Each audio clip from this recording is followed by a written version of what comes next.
Hi y'all! I'm doing my presentation about MMIW. MMIW stands for the Murdered Indigenous Women's Movement. This movement was created to give a voice to the indigenous community who have lost their sisters while the United States and Canadian government turned a blind eye. A quote from Futures Without Violence states that American Indian women living on Indian reservations experience unique challenges that intensify the epidemic of violence against them. Accurate statistical data quantifying incidents of violence against women on reservations or Indian country is in small quantity.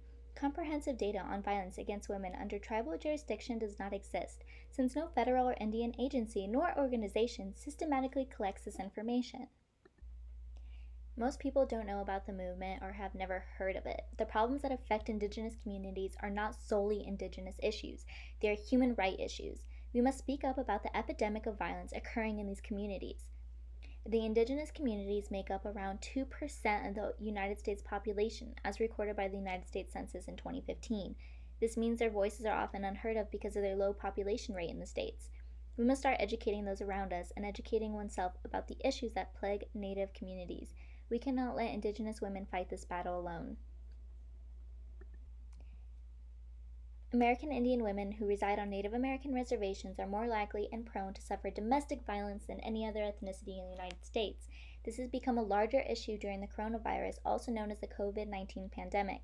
In an article by CBC, a survey was taken within 3 months of the pandemic. Indigenous women were reporting higher rates of violence. The survey consisted of 250 Indigenous women, and it was concluded that 1 out of 5 women were victims of violence. The new series of COVID restrictions has caused women in abusive relationships or homes where abuse occurs more likely to see an increased rate of abuse. Women are stuck in their homes during the national quarantine and have been more at risk of violence in their home.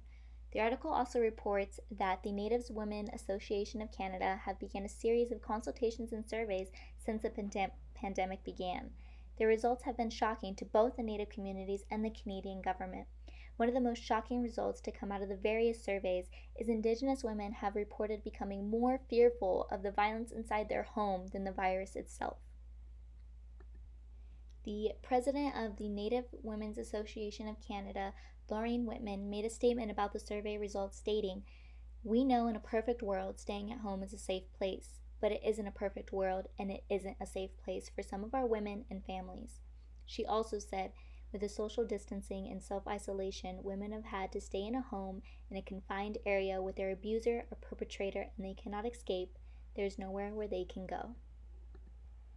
The Canadian federal government has allocated around $30 million towards resources for shelters and sexual assault centers. However, President Whitman believes this is not enough.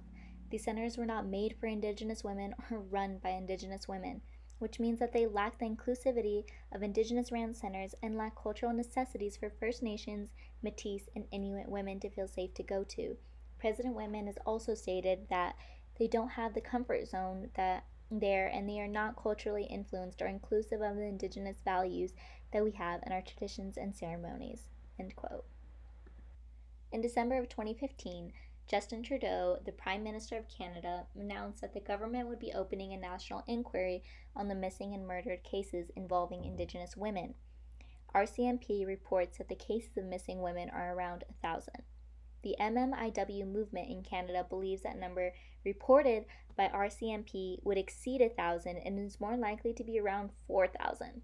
The final report of the National Inquiry suggests that the persistent and deliberate human and Indigenous rights violations and abuses are the root cause behind Canada's staggering rates of violence against Indigenous women, girls, and two-spirited LGBTQIA people.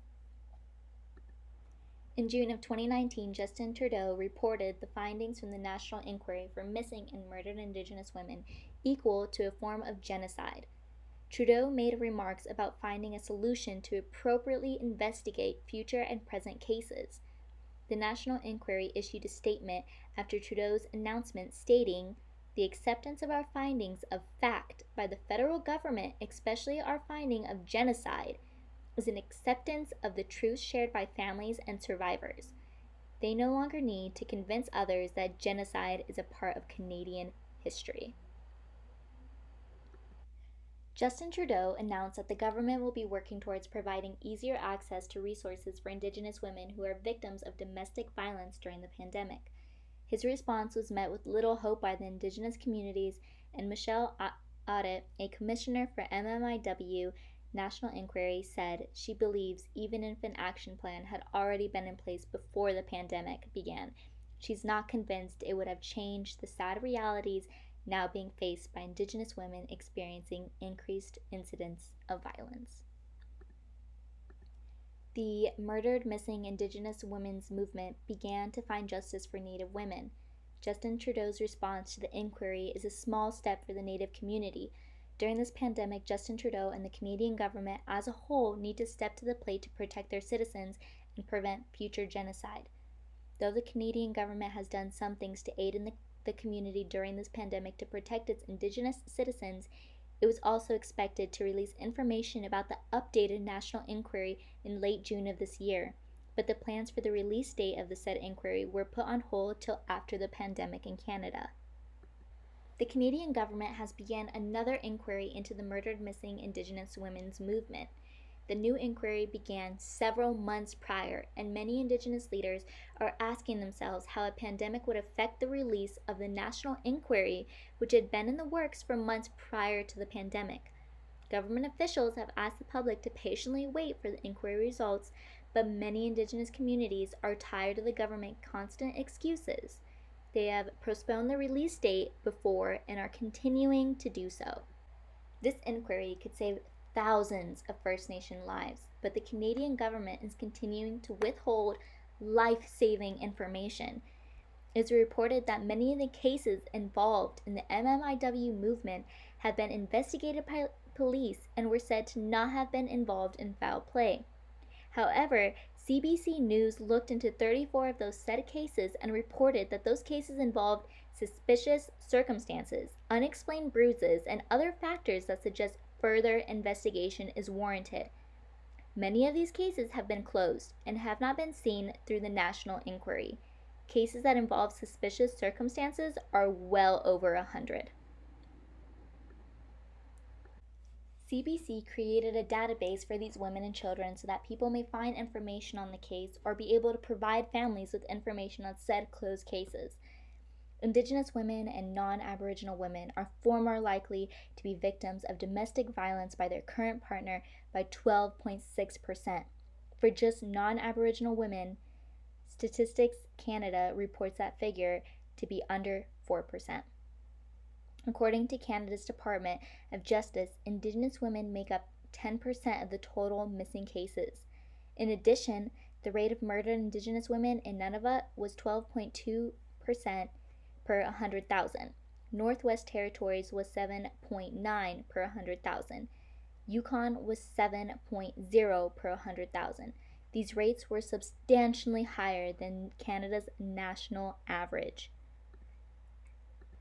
Canada, unfortunately, isn't the only country that has high rates of violence against Indigenous women.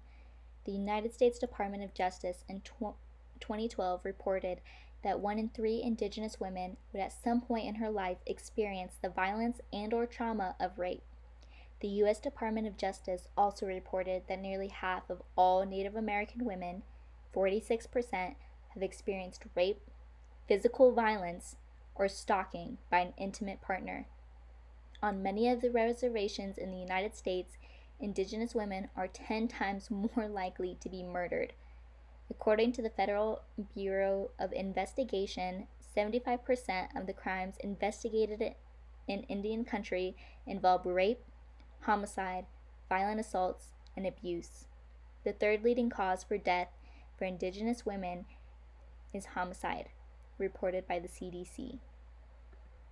The MMIW movement brought attention to the current genocide in the Americas concerning the Native American people. Genocide against Natives in the Americas did not end over 100 years ago.